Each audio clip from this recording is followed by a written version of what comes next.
क्या होता है जब कोई एक यूट्यूबर किसी बहुत बड़े टेलीविजन नेटवर्क से भी बड़ा इवेंट बना दे। तो चलिए आज हम बात करने वाले हैं इतिहास के सबसे वायरल वीडियो में से एक की। एक ऐसा प्रोजेक्ट जिसने एंटरटेनमेंट के सारे रूल्स ही बदल कर रख दिए। जरा सोचिए, आप उन 456 लोगों में से एक हैं।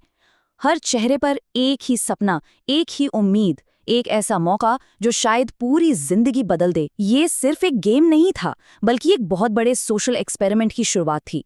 और दांव पर थे पूरे $4,56,000। देखिए, ये सिर्फ एक नंबर नहीं है, ये किसी के लिए कर्ज से आज़ादी थी, किसी के लिए एक नया घर, या फिर अपने सपनों को सच करने का एक टिकट। और ये सब कुछ मिलना था सिर्फ एक विनर को। मिस्टर बीस्ट के इन शब्दों से ही अंदाजा लग जाता है कि ये प्रोडक्शन कितना बड़ा और कमाल का होने वाला था। मतलब शुरुआत से ही ये बात एकदम साफ थी। और फिर खेल शुरू हुआ। पहला game, red light green light. 456 लोगों के लिए ये कोई बच्चों का खेल नहीं था। ये उनके सपनों और हकीकत के बीच की पहली दीवार थी। हवा में जो टेंशन था, उसे सच में महसूस किया जा सकता था। रूल्स एकदम सिंपल थे, पर उतने ही खतरनाक। आपको 30 मिनट में लाइन पार करनी है, रेड लाइट पर बिल्कुल नहीं हिलना है, और अगर आप हिले तो आपकी चेस्ट पर लगा डिवाइस पॉप हो जाएगा और आप गेम से बाहर। और यहीं से चीजें मजेदार होने लगती हैं। एक प्लेयर ने क्या किया, वो स्मार्टली पीछे ही खड़ा रहा ताकि बाकी लोग उसके लिए रास्ता क्लियर कर दें। लेकिन तभी अचानक एक येलो लाइट ने सारा गेम पलट दिया और कई लोगों का सफर वहीं पर खत्म हो गया। तो नतीजा क्या निकला? एकदम चौंकाने वाला। पहला गेम एक बहुत बड़े फिल्टर की तरह काम कर गया, जिसने एक ही झटके में लगभग आधे कंटेस्टेंट्स को बाहर कर दिया। यहीं से पता चल गया था कि ये गेम कितना मुश्किल होने वाला है। सिर्फ 232 लोग ही पहली चुनौती पार कर पाए, पर उन्हें क्या पता था कि असली परीक्षा तो अब शुरू होने वाली थी। तो अब हम पहुंचते हैं दूसरे गेम पर, हनीकॉम्ब।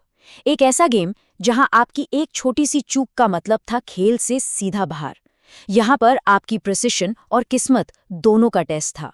नियम ये थे, प्लेयर्स को 10 मिनट के अंदर एक सुई से कुकी में से एक शेप निकालना था।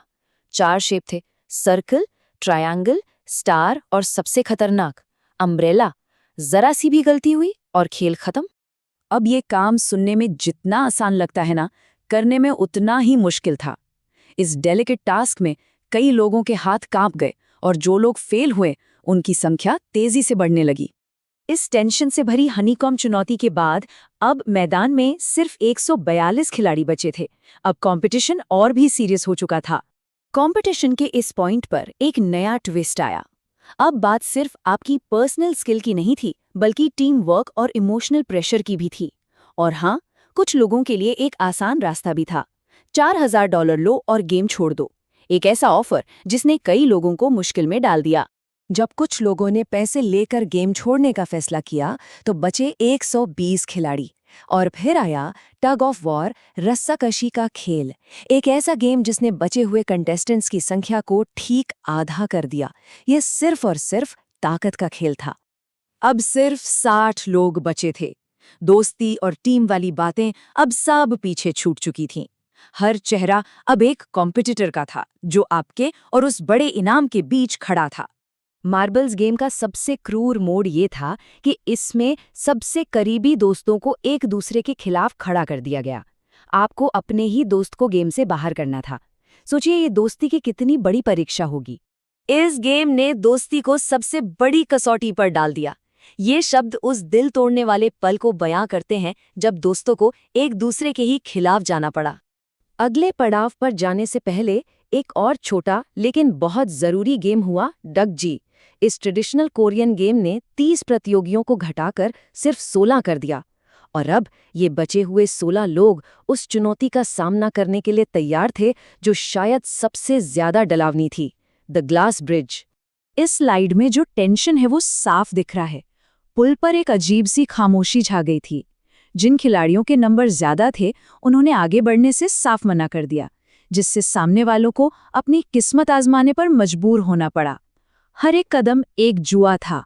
और इस तनाव भरे खेल का नतीजा, कुछ लोग गिरे और आखिरी सेकंड में टाइम आउट हो गया, जिसके चलते ज्यादातर खिलाड़ी बाहर हो गए। किस्मत ने यहां सिर्फ कुछ ही लोगों का साथ दिया। सिर्फ मुट्ठी भर, मतलब 6 प्रतियोगी ही इस खतरनाक पुल को पार करके फाइनल स्टेज तक पहुंच पाए। ये वो 6 लोग थे जो जीत के सबसे ज्यादा करीब थे। और अब बारी थी आखिरी मुकाबले की।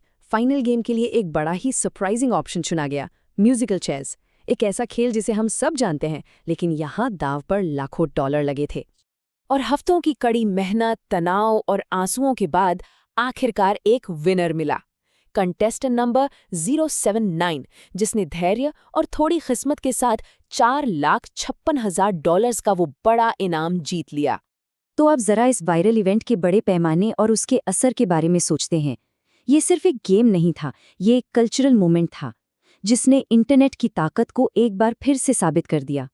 ये नंबर सिर्फ आंकड़े नहीं है, ये इस बात का सबूत है कि डिजिटल कंटेंट अब मेन स्ट्रीम मीडिया को सीधी टक्कर दे सकता है। सोचिए, $3.5 मिलियन का प्रोडक्शन बजट, 456 असली कंटेस्टेंट्स और 24 घंटों में सबसे ज्यादा देखा गया एक नॉन म्यूजिक वीडियो। ये सब एक नए युग की शुरुआत का संकेत है। तो आखिर में सवाल यही उठता है कि जब एक अकेला क्रिएटर एक ऐसा इवेंट बना सकता है जो किसी बड़े टीवी नेटवर्क को टक्कर दे, तो एंटरटेनमेंट के फ्यूचर के लिए इसका क्या मतलब है? ये एक ऐसा सवाल है जो हमें सोचने पर मजबूर करता है।